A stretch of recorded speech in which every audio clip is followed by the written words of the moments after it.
Hello and welcome to a brand new episode of Writer's Routine where we're chatting to Tim Weaver.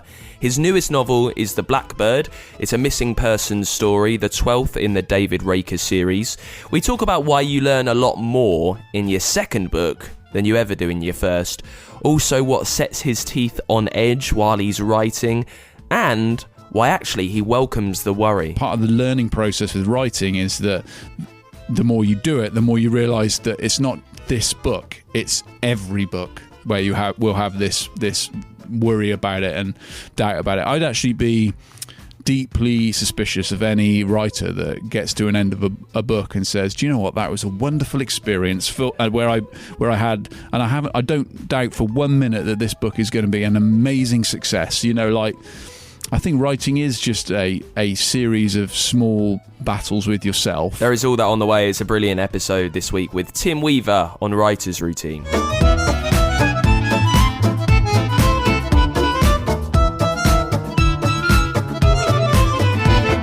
Yes, welcome along to the show. It's Writer's Routine, where we take a look through an author's working day. Now, this week's episode is brought to you by Plotter. Very excited for a little while. Plotter are helping to power this show. I've really enjoyed talking to you about them for the last few weeks and hearing your experiences with the software. It does everything that you need on the back end of writing, so you can focus on actually getting the words down on the page. It does what the title says. It plots. It helps you plan your book the way that you think. It lets you outline faster, organise smarter. It helps you turbocharge your productivity. And if you're a visual writer, and if you look around you right now, wherever you're working, if it's quite a busy, colourful, scattered space, I think this will really help and streamline that process for you, because you can put it all on a screen. You get a digital corkboard where you can easily swap between the timeline, the outline, your notes, the details on your characters and places. You can even tag and colour code them to make it really easy to skim through and find out what you need. It allows you to track all the details of your plot at a scene level, to switch, swap, and to use them however you want. And here's what I really like about the software. It's got more than 30 proven plot templates to kickstart your story planning. So if you have an idea, if you have just one little line of what you want your story to be, maybe you're starting out and you're a little bit blocked with ideas of where it can go, if you would just like some idea, some help, forming it into a narrative that you can then build on and go create with, this will sort you out. More than 30 proven plot templates on there from some of the best storytellers around. Now, I think for us writers, we can spend a lot of time faffing around the window dressing of simply getting ideas and words onto the page, and this helps with that. It helps you strip it back to see what is important and what you really need to focus on. It deals with the planning and the plotting, so your job is just to do what you're brilliant at, to get words down on the page. The best way for you to see what it does and how stunning it looks and how helpful it can be is by getting to plotter.com and is by getting to go.plotter.com/routine and taking a look around. While you're there, you get 10% off the software with this show. So for under £20, $22.50, I think about 18 quid, you get access to this software forever to help you plan and plot your story, to help you organise smarter and outline faster. To get the deal, follow this link. The code is in there. You can find it on the episode notes of the show too. 10% off with go.plotter.com/routine. Let's get into it with Tim Weaver then. He's a Sunday Times million copy bestseller, been nominated for a National Book Award, been a Richard and Judy book club pick. He was shortlisted for a CWA Dagger Award too, and he's just published his 12th David Raker novel, The Blackbird. And I'm chatting to him in the middle of, well, two books really, because the 13th, The Last Goodbye, is out in June, so we'll touch on them both. The Blackbird follows the story of Cate and Aidan Gascoigne, whose car plunges into a ravine and the couple vanish. The Raker series are all about really missing people, which makes them sometimes a whydunnit rather than a whodunnit. We talk about the challenge then of writing a series of stories like this. Also, what he thought about when he managed to design his own writing space, so you can hear why his brain is in 3 story spaces at once. We cover the low-level anxiety that he's facing right now and how he's planning to push through. Why he doesn't like to know everything, he likes to be surprised along the way. And there's a lot of fun with the worst advice an author can give and why they simply carry on giving it. I recorded this face-to-face, so it's quite a long, quite meaty, detailed chat. We really do cover everything, and I think there's a lot to get from it. So let's jump into it with Tim Weaver, and we start things off, as we always do, with what he sees around him in the place where he sits down to write. So I've written 14 books, and when I was writing the first 6 to 7 books of the series, I had just a spare room upstairs, really, that was a general dumping ground for the house. It had my desk and my computer in it, and it got quite depressing because it was not the sort of luxurious writerly retreat that I imagined I would have as a writer. So maybe about 5, 6 years ago, we decided to convert our garage. So we converted our garage, an internal garage, into my office, and that was really cool because it basically allowed me to design my space how I kind of wanted it to be designed, within reason, of course, which meant like floor-to-ceiling bookcases and all that sort of stuff. Well, I'm always really interested in purpose-built writing spaces, because that's the dream for so many people listening. When you were imagining it, before it was built, what were like the necessities? What was the must-haves? Do you remember? I think I'd always wanted, like, because I'm obviously a big reader, but also a big book collector as well. So I've got a lot of books, and basically when I had my room upstairs, they were really just lying around on the floor or in a sort of the cupboard or whatever, not on display. And so I wanted something that was going to show off, all, my books, and also you should have lots of books in a writing space, right? It's sort of part and parcel of it. So I wanted like floor-to-ceiling bookcases, and the builder came round and he basically said to me, "How do you want them to look?" And I said, "Oh, can you sort of embed them in the walls, so they're so the books sort of." And he said, "Yeah, we can do that." And because it's a garage, but the staircase sort of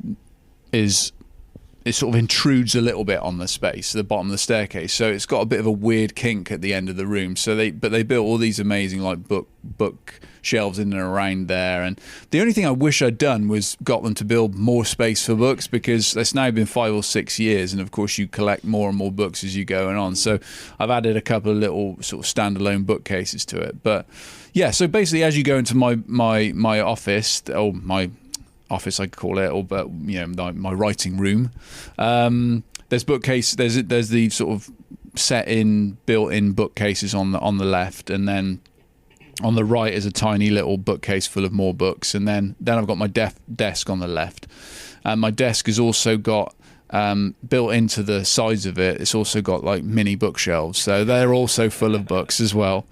And then in the far left-hand corner, I've got another set of bookshelves, standalone bookshelves. I've got a little some plants. I'm a collector of cacti, so there's plenty of those dotted around. And then on my wall, I've got a framed Arsenal shirt, because I'm an Arsenal fan, that my agent gave me when I'd published 10 Raker books, and my favourite player for Arsenal was Dennis Bergkamp, and he played number 10. So after I published my 10th Raker book, No One Home, she got me this framed Arsenal shirt with 10 and Raker written on it. So that's on my wall as well. And so yeah, that's my writing space really, and it looks out over our driveway and some of the neighbours. We live in a little cul-de-sac, so it allows me to do probably what I do best of all, which is just stare out of the window most of the time, searching for inspiration. Surrounded by books, you've got your writing desk. Is there anything in there almost plot-driven? So when you're sat there writing your next book, will I see post-it notes? Is there notepads? Is there maybe a whiteboard? Anything that kind of kicks you into gear? I don't tend to plan my books, so I'm actually pretty low on the note-making front. I don't do a lot of that. I just kind of largely let the book take me where I need it to go. Now, there are stages where there are certain things that I need to I'm getting older now, so there's certain things I need to remember that I might forget. And I do, stick post-it notes on my Mac and dot them around the edge of the screen, but I don't have like a document on my Mac, and I certainly don't have a whiteboard or anything like that with anything pinned up. A lot of what goes into the books is driven just by me, by me seeing where the plot goes organically, you know, because like I say, I don't plan. The other is just because I carry a lot of it around in my head, and I find that that's the best way, you know, when I'm walking or when I'm exercising, whatever, that's the best way to sort of thrash out problems with the plot rather than sitting there in front of a whiteboard sort of writing ideas on there. I find that the sort of most inspirational moments for me often come when you're out and about walking and just thinking and that sort of stuff, and then I let it sort of germinate in my head. So no, I mean at the moment there are green post-it notes dotted around, you know, my Mac screen, just reminding me of things about the book I'm writing at the moment, but that's probably about as far as it gets, actually.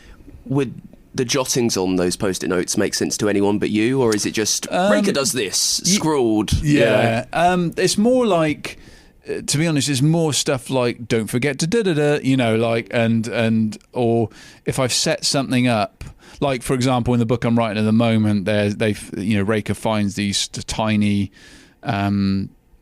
this sort of blood stain on the edge of a boat, and he can't work out if it's relevant or not, and so I've put a note on my Mac to say don't forget the blood stain. So that's just to remind me to address it. I don't know at this stage in the book, because like I say, I don't plan, whether it eventually becomes a huge thing or it's just something that is a bit more of a red herring. I haven't figured that out yet, but it's just to remind me to address it at some stage. In the more theoretical side of writing, this is what always fascinates me. What led you to put, you know, I don't want to talk too much because this is a book that's not even out. What led you to put the blood stain there? Do you think this was always something percolating in the back of your mind, and it might have a big place come the final denouement, or is it just something that's turned up and you really don't have any idea what's going on? I think probably more the latter. I mean, sometimes I'll have ideas where I think, oh, that would be cool to sort of try and get that into the story if I can. But I think, you know, one of the consequences of not planning is that, you know, you get these moments where you write a chapter and something happens in it that you weren't really expecting to happen and actually had never really factored in, and therefore that, you know, that bloodstain, for example, that was really me just getting to the end of that particular chapter and thinking, I've done what I need to do in this chapter, but I need something to kind of more to hook the reader, you know? Like, so in this chapter, I've done a lot of like heavy lifting in terms of Raker checklisting stuff that he needs to do before he can move on. But that, if you have too much of that stuff, it becomes quite boring, you know? So you need to, that's not a satisfying chapter unless, you know, he finds something significant or the plot is pushed forward in some way, you know. So that I can't remember now because I wrote it a couple of months ago, but I imagine probably how that bloodstain came about was I got towards the end of that chapter and I ticked off all the things I needed him to practically do within that chapter. But then I thought, this isn't a thrilling and exciting chapter, you know, so it needs something else. You know, it needs to give the reader something else to be like, oh, right, okay, that's interesting, and then give them a reason to keep reading.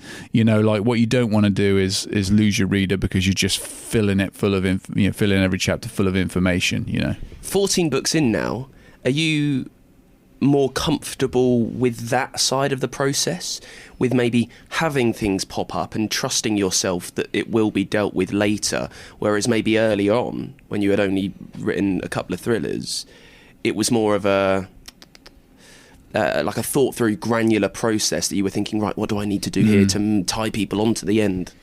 Yeah, definitely more comfortable. I mean, I think there are two sides to this. Basically, the more books you write, the more comfortable you are in terms of dealing with some of the things that crop up, and some of the things that crop up almost every single book. And actually, if you talk to any writer, and you've talked to a lot, I'm sure they would say the same.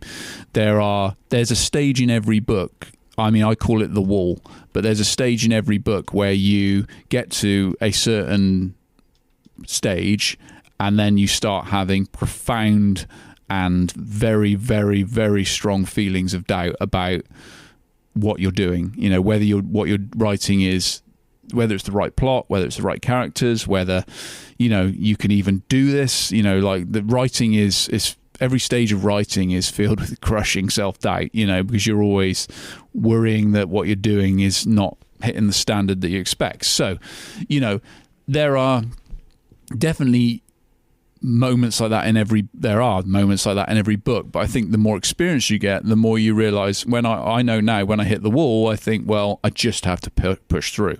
When I first started writing, when I hit the wall at like 30,000 words or whatever it is, I thought, this book's never going to work, so I just might as well just abandon it and start on a new idea, because the next idea is always the best idea, right? So, like the idea that you're working on now, it can become a bit of a grind when you've been doing it for, 2 or 3 months and writing the same story, and part of the learning process with writing is that the more you do it, the more you realize that it's not this book, it's every book where will have this worry about it and doubt about it. I'd actually be deeply suspicious of any writer that gets to an end of a book and says, "Do you know what? That was a wonderful experience." Where I don't doubt for 1 minute that this book is going to be an amazing success. I think writing is just a series of small battles with yourself about what you're doing and whether what you're doing is the right thing. And I think that really is just driven by a kind of sense that you need to make what you're doing better than what you've done before. You need to learn from what you've done and improve as a writer and all that sort of stuff. And so you're really sort of challenging yourself every book to try and get better. And so every single book it will be full of moments of self-doubt. But as you get more experience, you can push past that and know that that's part of the process. So I'd say that would be the major difference between when I started and what I'm doing now. But I think my actual process is probably pretty similar, which is I just have an idea for a mysterious and unexplained disappearance, and then I start writing it and see where the plot takes me. And the reason I do that, basically, well, I do it for lots of different reasons, and this isn't really an answer to your question, but I do it for lots of different reasons. But one of the reasons is that if I want to experience the book how the reader experiences it, and I think that if you're surprising yourself, then there's a good chance you're surprising the reader. Yeah, you're not alone there. I spoke to Anne Cleves, who's published about 1 million books, and she said, "Why would I want to read this book twice?" Yeah. Pretty much. Describing that trust that you have with yourself now, how long do you think that took you to get? If you remember your early days of writing when you were still having a day job, do you remember kind of figuring it out and thinking, "Oh, okay, I'm a few books down now, I understand this more, I understand the strain that this will come every time, and now I need to sit down and just crack on and we can get there"? I think you figure it out pretty early, to be honest. I mean, I think like book one is always a sort of false idea of what writing a book is, because when you're writing that first book, you get to spend years and years on it, probably.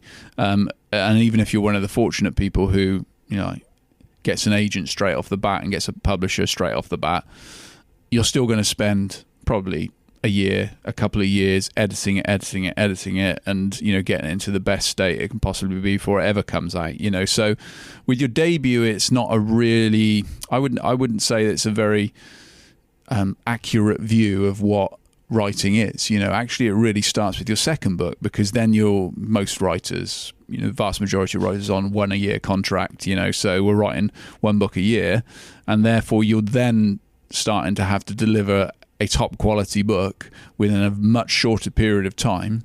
And that's really where you find out about your process and about all the many things that come from writing a book. So I would say I learned much, much more from my second book than I did from my first. And I learned a lot from my first, but the second really is where the business starts, My calendar basically has been the same for a while now, for as long as I can remember, actually. It was probably slightly different when I first started, but basically September the 1st I tend to deliver on the book I'm writing at the moment, so that'll go to my publisher, and then the rest of September I'll generally have have off to just chill out and just decompress a bit. How does that make Dad in the summer holidays when you're right before deadline? It's difficult, and that's why often I don't deliver on the 1st of September. I deliver like a couple of weeks later. It's because, you know, the summer holidays are not an ideal time to be writing through, you know. So if I'm being honest with myself, I probably do deliver more like mid to late September.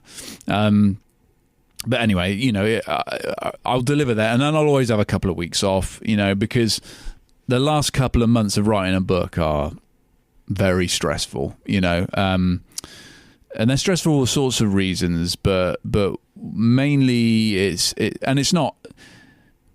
I always sort of have to sort of underline that it's not hard work like digging roads or working down a coal mine, but it's sort of like mentally exhausting, you know, like you're thinking about, in those last couple of months, you're thinking about it the whole time, like literally all day, in the evenings, when you go to sleep, when you wake up at night, all the time, you know, you're thinking about it. So when you deliver a book, you do need that moment of decompression. So for a couple of weeks, I'll take off, just not think about the book, and just, you know, go with my wife to the cinema, or do all this, you know, like go out for lunches and stuff and that sort of thing, the sort of stuff that you just don't get to do during those last couple of weeks.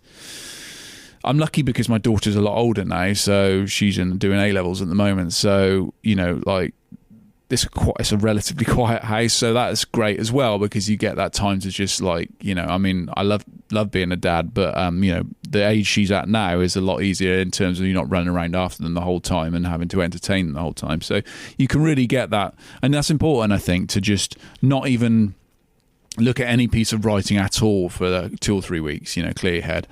And then October time, I'll start researching my books, you know, and that generally comes off the back of having had an idea about where the new one might go, you know. Obviously with the Raker series, it's, like I said earlier, it's all about a mysterious and unexplained disappearance. So the difficulty really is, and the thing that requires a lot more work is trying to make the disappearance in this book like different to the last one, but also bigger and better and hookier and all those sorts of things. So that takes a bit of thought.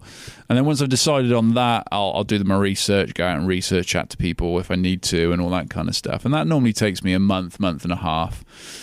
And then November time, I'll generally sort of bring it all together in my head. And then December the 1st, I tend to start writing it. And so I worked December through to September on it then, pretty much all the time, you know. I generally try and work like a 9 to 5 routine if I can.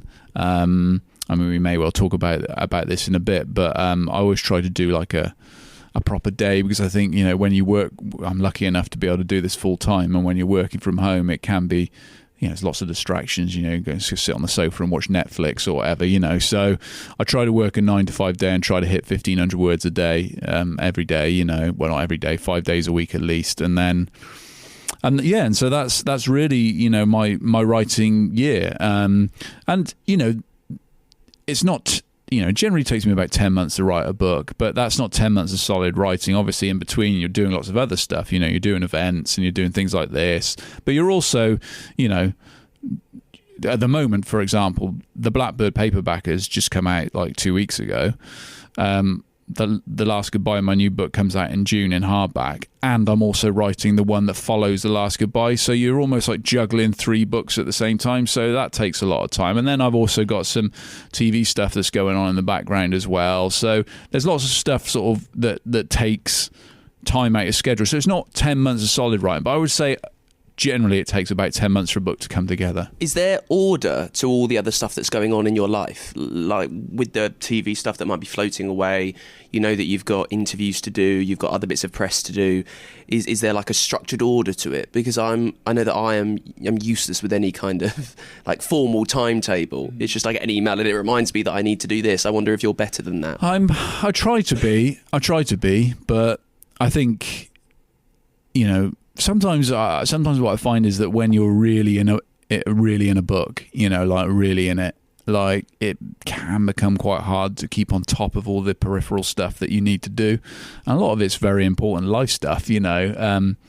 And I try not I try to be organised, and I do have my reminders in my phone about all the stuff that I've got to do, but inevitably there are things that slip through the net, and that really is just a byproduct of sinking yourself into these books, and for 7 or 8 hours every day you're in there, you're in the book, you live in that kind of world, and so everything else just fades into the background, so I would say I'm generally on top of stuff, but I definitely am not on top of everything.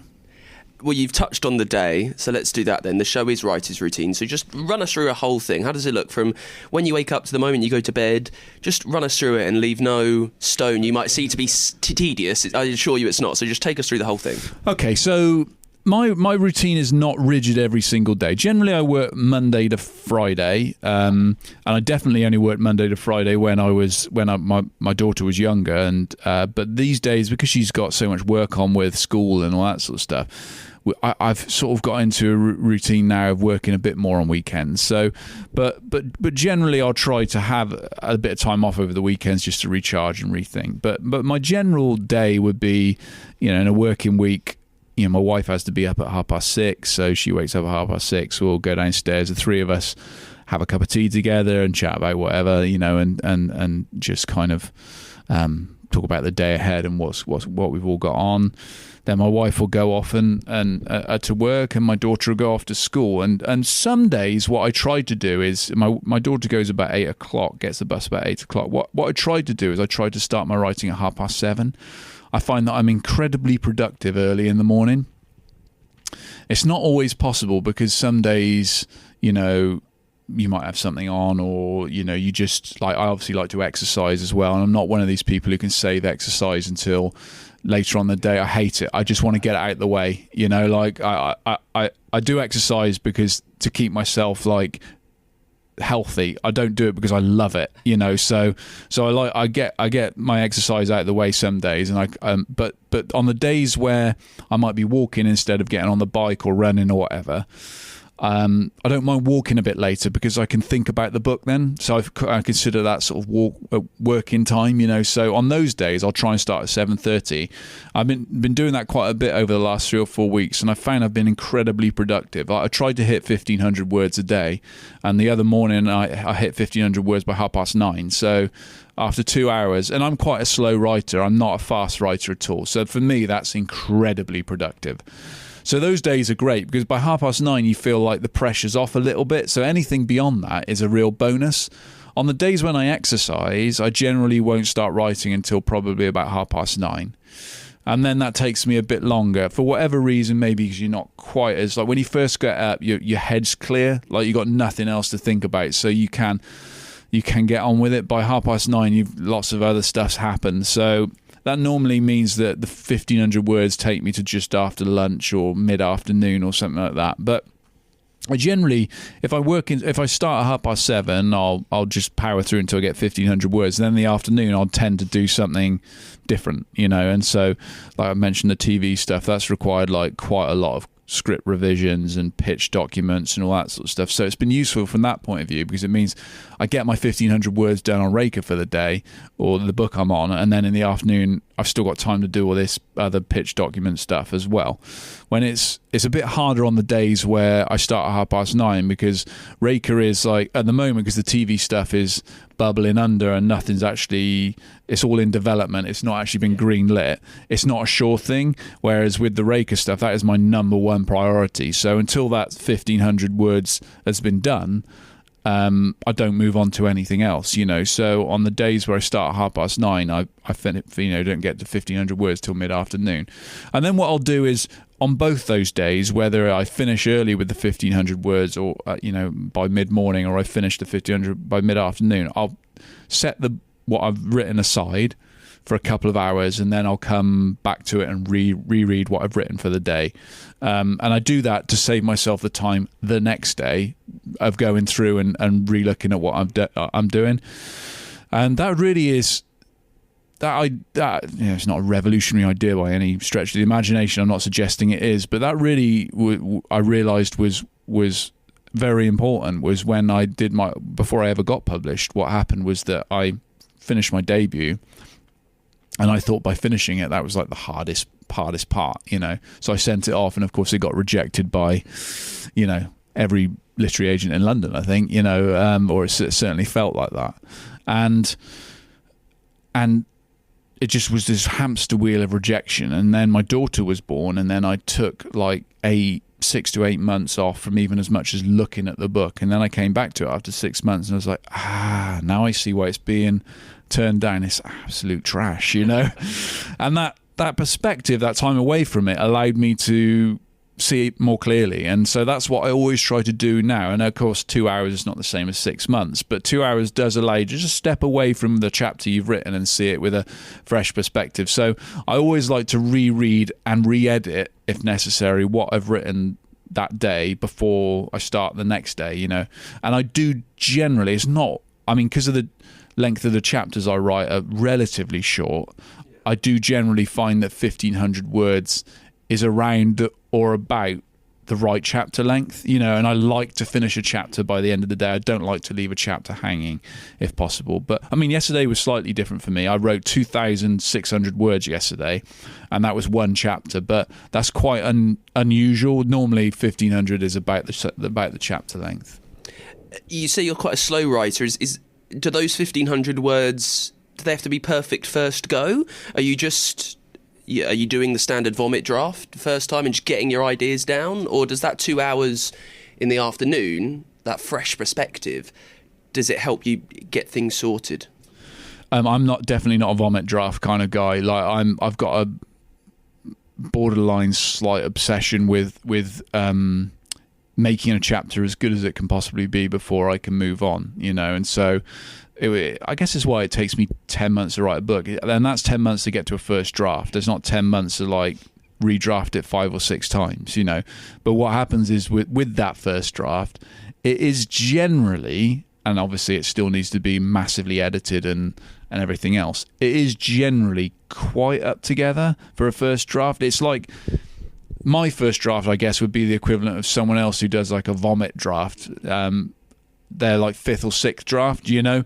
I tend to not, you know, some writers I've talked to, they just blitz through it and they just leave gaps here and say, fill this in, you know, this character needs... Does that set your teeth on edge when you hear that? I can't do that. There's absolutely no way I can do that. So, you know, for me, like, I need to finish a draft and make it as good as possible before I can move on. And then actually, the whole book is a bit like that. And I write chronologically as well, so I'm definitely not one of these writers who can go, I'm going to write the end, you know. So it has to, so that, I think that's why it's so slow, is because each chapter has to be right before I can move on. And, you know, so this chapter I wrote yesterday, if I reread it last night and I thought, yeah, that generally hangs together and that's fine, you know, that's good enough for me to move on now. But it might be that in the next chapter I write something, I think, I've forgotten to do that thing in the last chapter. Then you go back to it and you read it and you're like, actually, is it as good as I thought? And then you get hung up on other stuff. The other thing I find I do a lot of is you get to, like, when you go on holiday, say for a week, or when you're away, you know, doing stuff like this or events or whatever for a few days, you kind of lose a little bit of the rhythm of the book. You know, you're not as in it. So what you sometimes have to do is you have to spend, and it can take a couple of days, going back to further into the book to kind of remind yourself of where you're at and all the balls you're putting in the air and all that kind of stuff. And I suppose if I planned my books, it would be a lot easier, because you could just go to your plan and say, oh, you did this here and you did that there. But so I do tend to do that as well, and that can be not wasted days, but it can be days that you don't factor into your sort of timetable, but are necessary just to get you back into the rhythm of the book, you know. So this hobby now of that's the wrong word. This new practice of going back in later and having a couple of hours just looking through what you've done that day. How helpful have you found it? Have you found that it's made it almost unnecessary because you're being more aware of maybe the pitfalls that you're falling into, so you can kind of clear those up in the morning before you even need to go back and look them up? I think it's just for me, it's really just it's a completist thing, I suppose, in as much as I just can't leave things like not half-assed, that's not the right word, but I can't leave I can't. I'm not one of those writers who can just put a little footnote and say fill this in later. So the reread really is not so much a sense check, although that is part of it. It's more to just make sure that everything is sort of ticking the boxes I need to connect the tissue of the book together. So the chapter I wrote yesterday is, and I've done it quite a few times in my books, the chapter I wrote yesterday on the new book is a chapter that seems unrelated to the main Raker mystery. It's set in a very different place with very different characters, and therefore, you and readers who've read my books will know that inevitably those things all kind of tie together. But the reader at this stage is going to be thinking less, how does this tie in? Because I think they will know me by now that it will tie in. But what they'll be thinking is this doesn't. They won't be thinking this doesn't tie in. They'll be thinking, how does this tie in? And so therefore you need to give them little tiny like Easter eggs to kind of keep them thinking and lay those breadcrumbs and stuff. And that's all the stuff that the reread helps me see more clearly. At the end of the day, is I've taken a couple of hours away, and now am I laying all the groundwork I need to kind of connect all the dots later on in the book. When you finish your day, hopefully at 5 o'clock, and family comes home, how good are you at switching off, completely switching away from the plot, or is it always there? I'm pretty good generally, I have to say. Yeah, like I mean, it depends at what stage you're at with a book. I think the beginning of the book, like the one I'm on now, I've been writing it 3 or 4 months now. It's still quite easy to switch off from it, because it's still. I mean, I've done 45,000 words on it. My average book length is about 120, I would say. So I'm under halfway still. So there's still quite a long way to go. And so it's quite easy to switch off, actually. At this stage. At the end, when I get to like July, August, September time, it's quite difficult to switch off. And those are, to be honest, the times where I might say to my wife, I'm just going to work tonight. If you're having a really good day and the words are really, really flowing, often, at that stage, I'll say to my wife, I'm going to carry on working tonight, because you need to make the most of it. Because there are also going to be days where you just, every single word is like pulling teeth, and there's no rhyme or reason to it. It's not like filling out a spreadsheet. Some days you just are inspired and some days you aren't, so the days when you really are, and especially towards the end of a book where you can see the finish line in sight, and therefore that you're getting there, you can taste, it's like palpable, you can taste the end of the novel. And you want to get to the end of the novel for a number of reasons, but mostly because you're sick to death of the book. Those are the times where it's more difficult to switch off, I think. And so those are the times where I might say to my wife and daughter that I'm not going to watch anything on TV tonight or whatever. I'm going to carry on writing. I try not to do that too often, because I also do think that it is important to step away from the book, to give yourself that distance for all the reasons I've talked about already, but sometimes it is difficult to switch off right at the end of a novel, because it's just it's consuming you in terms of the way you're. It's consuming you when you're writing it. It's consuming you when you're not writing it. So I tend to make the most of the period I'm in now with the book, which is not so intense. And this is when you watch all your TV shows and you spend time with your family, and you try to get out on weekends if you can, and all that sort of stuff. Because towards the other end of the process, it becomes a lot more difficult to do that. We're back with more from Tim in just a sec. Thank you so much to Plotter for sponsoring the show for a little while. You can find out how they can help plan and plot your show. Get to go.plotter.com/routine. 10% off with this show while you're there. Now, if you're enjoying the podcast, if you've learned anything along the way, if you've got anything so far with this very meaty episode with Tim Weaver, you can always support us for supporting you, I guess. You can help us out for helping you with ideas and tips and tricks from the best authors. At patreon.com/writersroutine, you can become a backer. You can help us carry on bringing you these chats with the best authors around as often as we can. Now, over on Patreon, for backing us, you get Our eternal thanks. There is merch, there is bonus episodes, there is even a way for your book to sponsor this show. Doesn't cost a lot. I know times are tight, so anything that you can give goes an extraordinarily long way. I'm so appreciative for all of the backers. If that's you, if you have supported us at all, if you passed through for a month, if you've been around and backed for a little while, thank you so much. And if you would like to get involved and help out the show, get to patreon.com/writers routine. Let's get back to it with Tim Weaver then, chatting about his newest published novel, The Blackbird. He's got another one out, The Last Goodbye, that's out in June. The Blackbird follows the story of Cate and Aidan Gascoigne, whose car plunges into a ravine, but then the couple vanish. It's more of a whydunnit than a whodunnit. We talk about how much he plans, why he doesn't like to know a lot, and what happens when it finally comes together. Also, there's some brilliant details about what happens in the contract. So if you're just starting out writing and you're wondering what could happen when you finish your novel, what you might be tied into, we talk all about word count and what you need to write, what's in the finer details of your deal, and we get back into it. We're chatting about how he's feeling at the moment, really. We've spoken with Tim about how he's around about 40,000 words in to another book that he's writing. Some people say 40,000 words is a tricky point. It's the baggy middle. How's he finding it? For me, at the moment, it's less. I don't feel like the middle is particularly baggy. The slight low-level stress I've got at the moment with the book I'm writing is how I'm going to tie everything together. So I've set up different storylines, and I've got lots of different things. I was talking about the bloodstain earlier on the boat. That's just one small example, but there's lots of that stuff dotted around that is like, ooh, is that relevant? Isn't it relevant? Is it going to tie in? How does it tie in? And because, as I say, I keep saying I don't plan, I'm not sure myself at this stage, what is significant and what isn't. And so at this stage, I would say it's less.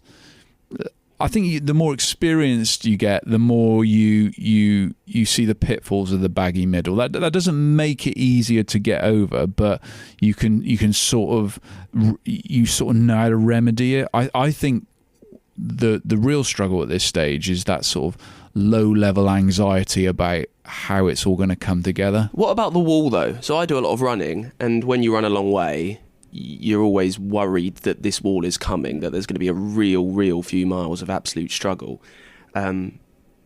As you're kind of creeping towards it, what's your emotions like as a writer, knowing that this might be coming up? Well, I think you just after a few books, you just accept that it's going to happen, and it happens at a slightly different stage with every book, but it is going to happen. There is going to be a stage where you're just. I mean, the Last Goodbye, which comes out in June, was probably the most traumatic writing experience of my life. That book would not come together. It would not come together, and I was my first draft was massively bloated, like hugely overwritten in terms of word count. And still I was writing it thinking, I need to do this, I need to do that, I set this up, I can't do that, And there were nights where I sort of wandered through to the living room, and, my wife and daughter looked at me, and I must have looked like I was sort of wandered off the set of The Walking Dead, because I remember saying to my wife, I don't know if I can do this. I don't know if I can pull it together. There were so many. Even now I'm thinking about it, and I'm thinking I'm not exactly sure why it was like that, but it just, when I was in it, it just felt like this enormous wall that I could not get past. I could not think how to tie this together, how to pull it off satisfactorily, how to, deliver the sort of twists and turns that readers would expect from a Raker, a Weaver book or whatever. I just couldn't think how to do it, and it was so hard, such a hard write. And so the wall on that actually came pretty late, and I was worse in a way, because when it comes earlier, when it comes at the 30,000-40,000 word mark, and you start thinking to yourself, is this the right book? Am I going in the right direction with this? Is this the right storyline? At that stage, because you're earlier on in the process, you still got a real opportunity, if you wanted to affect quite fundamental change to that novel.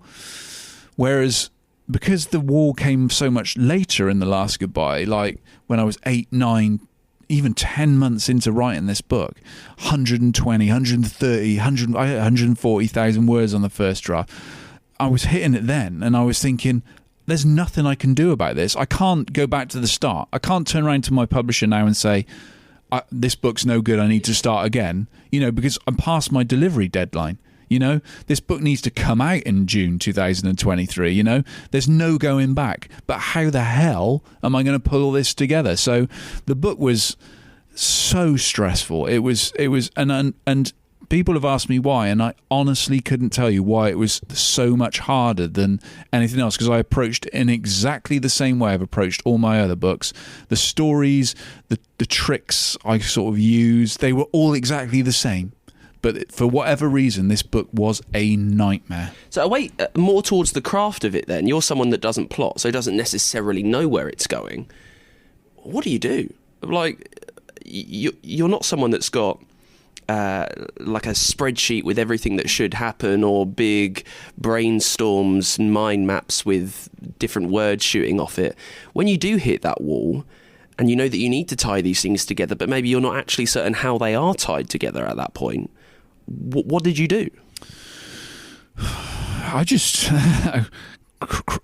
internally cried a lot. I just again, like I keep saying, you just have to push through, and that sounds a little bit like simplistic, and I suppose it is in many ways. It's this very simplistic piece of advice. When I did an event last month in Nottingham, a reader in the audience said, I've reached the baggy middle and I don't know how to get past it. And literally my answer was, you just have to write it. It's always the worst advice to hear as well, isn't it? I said, I'm sorry. I said to her, I'm really sorry. I know this isn't helpful in any way, but you just have to. I think the thing with The Last Goodbye, though, was it just came so late, and so it really disrupted me, discombobulated me, because it was The Wall is so much earlier for me normally, and then I can push past it because I know that it's just like the doubts I'm having about the story, about the characters, about whether I've got it in me to write another book. That's all perfectly normal. Whereas this felt abnormal to me, which is why I think I felt it so profoundly, and I was so like down on myself because I was thinking, maybe I finally reached the book that is going to break me. I'm not going to be able to finish a book, for the first time in 14 years. So I don't know, really. I just pushed on. I just kept writing. I went way over 120,000 words, and I was sitting for 140,000. I got to almost 150,000 words, and so at the back of my head, I was thinking, also stressing me out, was thinking, I'm going to have to cut at least 30,000 words out of this, and that's a lot of words. Like for some people, that's a third of a novel. So that was also stressing me out, and I was thinking this word count's obscene. So it was just lots of things going on in my head, and so I was just, again, I just had to push that aside, and I just thought, just finish the book. Finish the book, and then as soon as you finish the book, at least you've got something to work through, because you can't abandon this now. You just cannot abandon this. And what's interesting is that the level of struggle that I have on a book is often directly related to the reaction that people have to it. All the books that I've struggled the most on, readers have always enjoyed them more, and I always think that's quite interesting. It must mean that that struggle is somehow, I don't know, articulated in the book somehow, and so when I sent The Last Goodbye into my editor, I was really nervous about it, because I managed to cut the 30,000 words from it. Just very quickly, sorry, when you're faced with the prospect of cutting 30,000 words, there'll be quite a lot of other stuff you have to figure out because of that. If you're cutting out whole chapters, well, you've got to kind of fill in those chapters elsewhere. 30,000, that's a third of many, many people's books. How did you know where to start? Do you know what? I was really nervous about it starting. I thought I'm never going to be able to cut 30,000 words from this because everything is so fundamental to the plot, you know? But you know, when you start, it's actually really surprising, because I did exactly the same with this one that I'd done with all my books, which is I finished it and then I stepped away from it for a week. So I didn't finish it and then immediately go back and edit it. You know, stepped away. And when I came back to it, I could see that there were lots of areas that you can still maintain, you can still deliver the same message, deliver what you need to deliver, but you can cut off a lot of the fat. So in my first drafts, one of the things that I tend to do is I over describe a little bit. So, and what I mean by that is if Raker walks into a place, I want the reader to be in there, but sometimes I'll talk about every detail, you know, so that's an easy cut, because when you come back to it a week later, you're like, well, that can go, because the reader doesn't need to know any of that. And actually, you know what? And as you go through, it's really surprising how much those little cuts total start totting up, you know. And so, you know, I'd got through like 100 pages on my Word document of the novel, and I'd already cut almost 10,000 words, you know, so it was actually quite straightforward. I think it was more just like the idea of it that was big. And then what I also know is that when it goes into my editor, she'll also cut stuff out. She'll say, you don't need this. This is, you know, readers will understand that this is, you know, what you mean. You don't need to spell it out or whatever.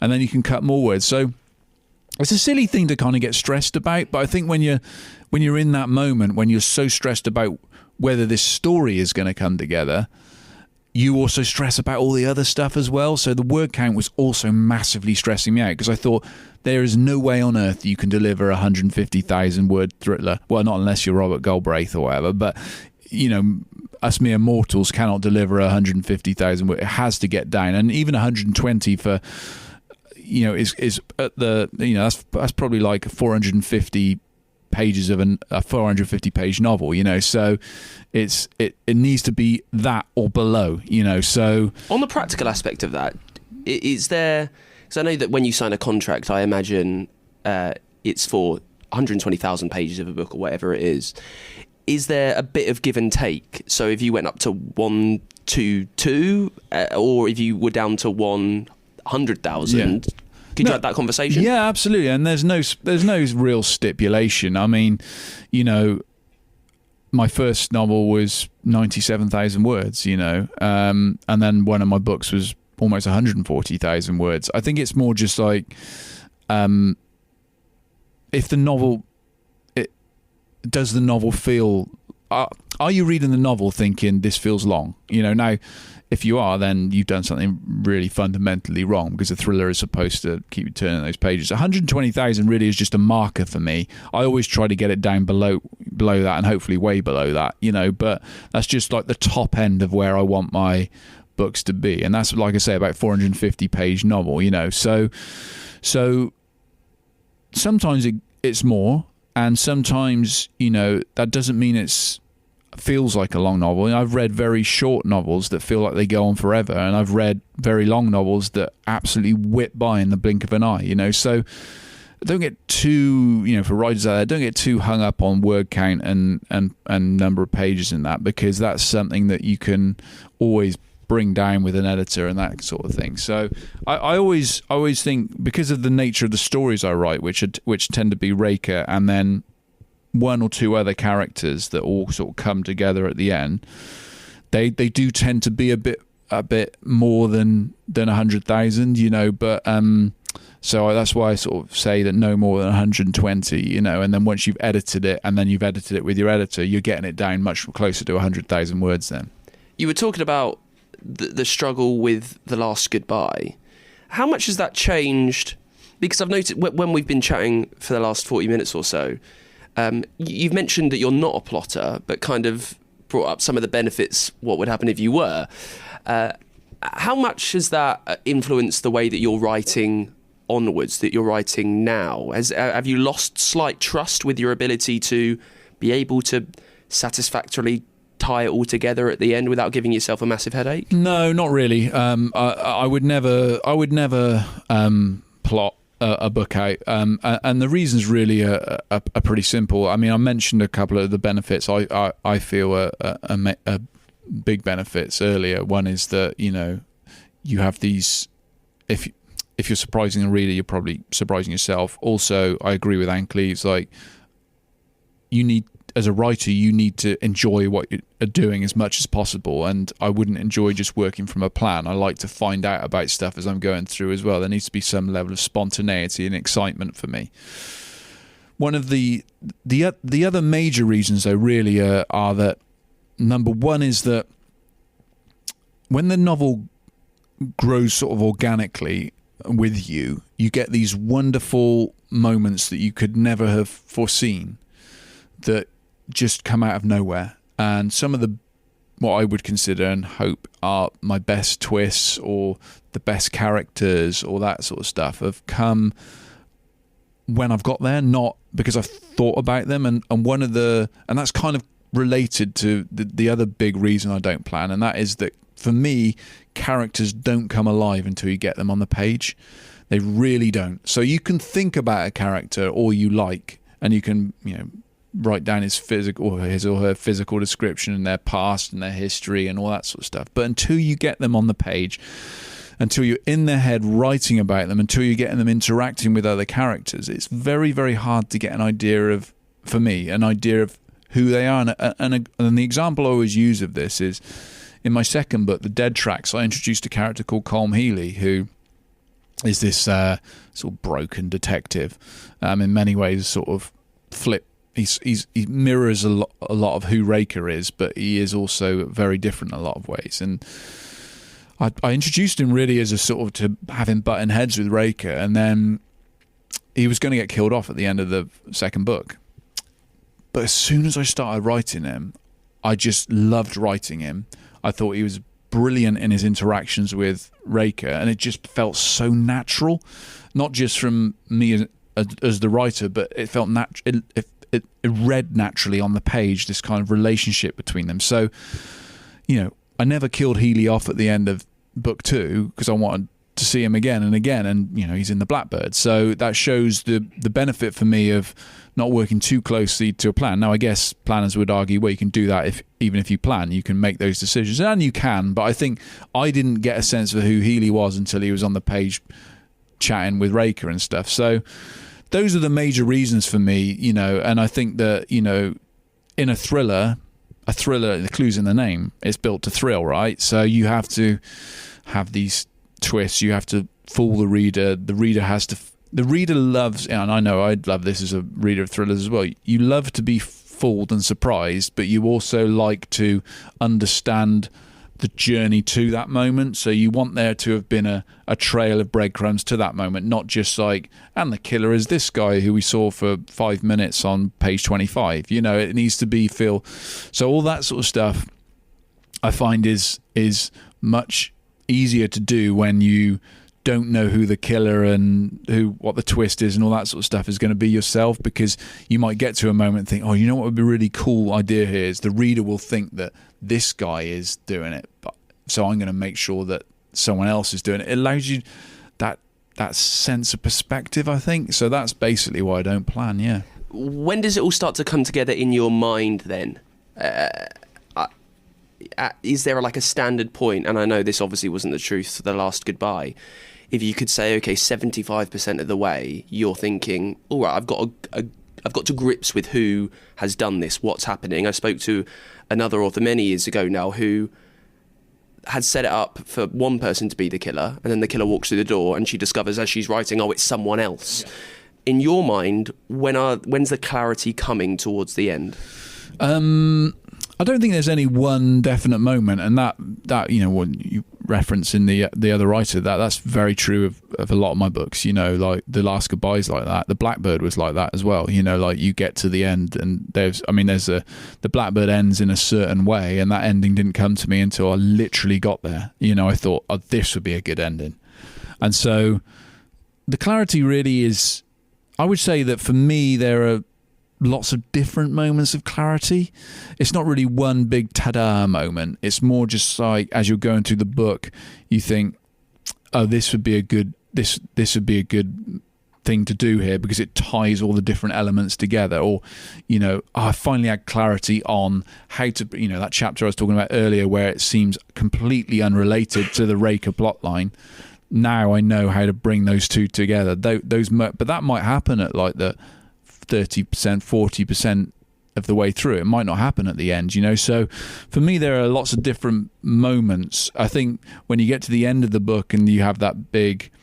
what's interesting about The Last Goodbye is that it's more of a whydunnit than a whodunnit. So that was very different for me. Not all my books are whodunnits, but they generally have like big reveals. And so with The Last Goodbye, like for want of a better word, the antagonist or the villain or whatever is revealed quite early on, but you trying to figure out why this is going on, So the moment of clarity for that happened quite early because I knew why he was doing everything, because I already knew he was the antagonist, So yeah, and it was still a struggle. For me, there's no... And that's why everyone, we're in the Penguin offices today and there are books all around us. And that's why everyone writes different books in a different style and has different approaches, because there's no one right answer, So by me knowing who the antagonist is really early on was no more helpful than only realizing who it is right at the end, And that's why I don't think there's any like right or wrong reason. There's no... If there was a moment of clarity that everyone had at the same point in the same book, we'd probably be writing very similar books, and everyone would be writing books, because it would be a much simpler process. So there's no wrong or right answer, and that's the great thing about writing, is that you can pretty much do whatever you want and approach it however you want. You can plan it or you can't plan it. You can write about something, that is in the news, or set it in a fantasy land. You can do anything you want, and that's what's so brilliant about writing and about books in general. So there's no, and in the same way that you can write about anything, you can get to that stage of finishing a book any way you want. Thank you so much to Tim Weaver for coming on the show. That new book is The Blackbird. It's out right now, and his new book is The Last Goodbye, which is out in June, a couple of months' time. Now, next week, we're with Becky Hunter, talking about her new one moment. In the meantime, you can become a backer and support the show, patreon.com/writers routine. Get 10% off the brilliant software Plotter. Go.plotter.com/routine. Drop us a follow on Twitter. You can always get in touch with the show too, writersroutine.com. And I will see you next week with Becky Hunter on the show. Until then, bye.